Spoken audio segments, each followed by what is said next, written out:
कासगंज गांव में लगभग सभी किसानों ने खेती करना छोड़ दिया था। बस रामू ही किसी तरह खेती से अपना गुजर बसर कर रहा था। चिंता मत करो जी, भगवान सब ठीक करेंगे। कब शांति? मैं तो हर दिन ही मेहनत करता हूँ, फिर भी कुछ नहीं बदलता। हमें ईश्वर पर भरोसा रखना होगा। हाँ, भगवान जाने कब हमारी किस्मत बदलेगी।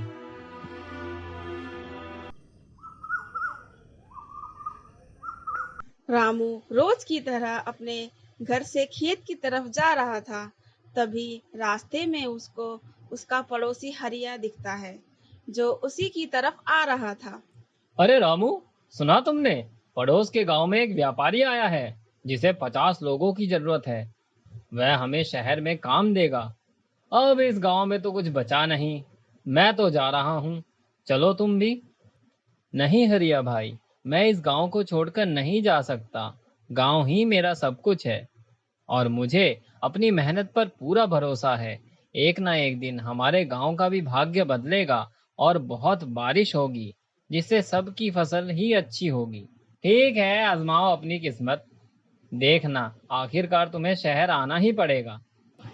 इतना कहकर हरिया वहां से पैर पटकते हुए चला गया और रामू अपने खेतों पर आ गया।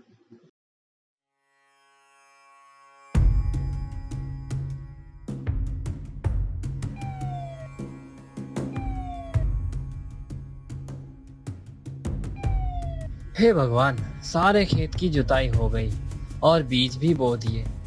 अब बस बारिश का इंतजार है।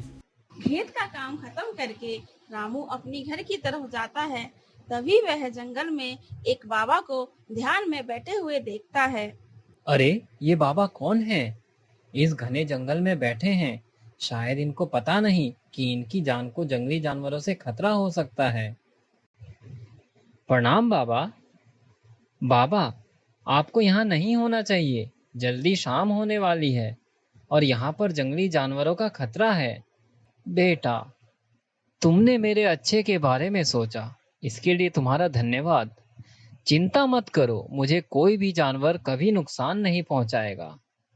जानवर सिर्फ उनको ही नुकसान पहुंचाते हैं जो मनुष्य उन पे हमला करते हैं।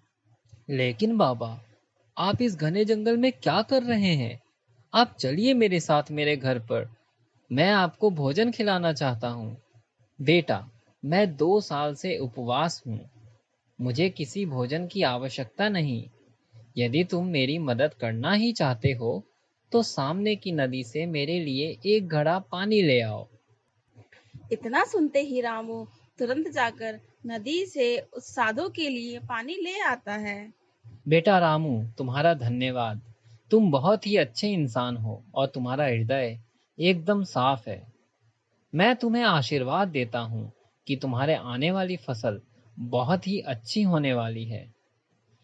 लेकिन लेकिन बाबा, आप मेरा नाम कैसे जानते हैं और आपको कैसे पता कि मेरी फसल बहुत अच्छी होने वाली है? रामू की बात सुनकर साधु रहस्यमयी तरीके से मुस्कुराने लगते हैं। बेटा, मेहनत कभी जाया नहीं जाती। तुमने अपने हिस्से की मेहनत कर दी है। अब जाओ और बारिश का इंतजार करो। मेरी बात याद रखना, इस बार तुम्हारी फसल बहुत अच्छी होगी। रामू साधु को धन्यवाद करते हुए वहां से अपने घर की तरफ निकल जाता है और जाकर सो जाता है।